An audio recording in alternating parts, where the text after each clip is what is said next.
নমস্কাৰ আজি আমি আলোচনা কৰো বিমুদ্ৰাকৰণ বা ডিমনিটাইজেশনৰ বিষয়ে আমি বিমুদ্ৰাকৰণ বা ডিমনিটাইজেশন কি তাক জানিব লাগিব আৰু ইয়াত অৰ্থনীতিত ইয়াৰ প্ৰয়োজনীয়তা কি সেই বিষয়ে আলোচনা কৰো সংজ্ঞাটো আমি চাবলৈ গলে বিমুদ্ৰাকৰণ বা ডিমনিটাইজেশন হৈছে যেতিয়া কোনো এখন চৰকাৰে দেশৰ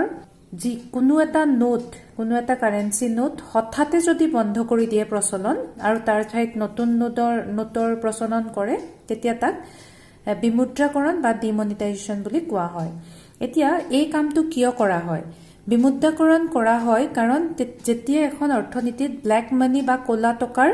প্ৰচলন বেছি হয় নকল টকাৰ প্ৰচলন বেছি হয় তেতিয়া হলে এই বিমুদ্ৰাকৰণৰ ব্যৱস্থা লোৱা হয় এতিয়া কথা আহিলে যে ক'লা টকা বা ব্ল্যাক মানি কি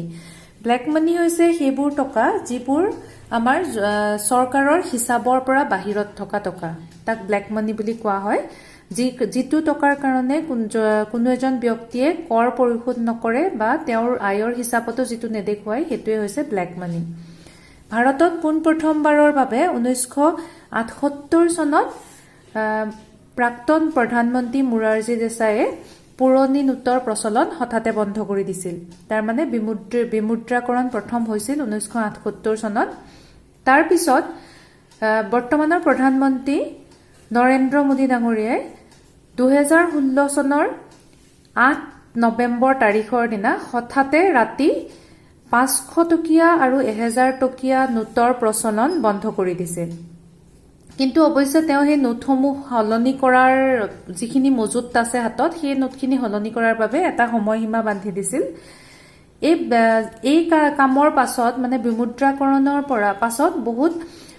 জাল নোটৰ প্ৰচলন বন্ধ হ'ল আৰু যিটো ক'লা ধনৰো বহুত পৰিমাণে হ্ৰাস পালে কাৰণ কি হয় যে যেতিয়া হঠাতে এটা মুদ্ৰাৰ প্ৰচলন বন্ধ কৰি দিয়া হয় যিসকল লোকৰ ওচৰত ব্ল্যাক মানি বা ক'লা ধন থাকে তেওঁলোকে সেই মুদ্ৰাখিনি হলনি কৰিবলৈ সাহস নকৰে কাৰণ তেওঁলোকে তেতিয়া হলনি কৰিবলৈ আহিলে হিচাপত ওলাই পৰিব আৰু তেওঁলোকৰ ক'লা ধন আপোনা-আপুনি নাইকিয়া হৈ যায় অৱশ্যে এই কাৰ্যটো কৰাৰ ফলত যদিও অৰ্থনীতিখন লাভান্বিত হৈছিল কাৰণ বহুত ব্ল্যাক মানি ধৰা পৰিছিল বা নকল টকাৰ প্ৰচলনো বন্ধ হৈছিল কিন্তু ইয়াৰ কিছুমান অসুবিধাও হৈছিল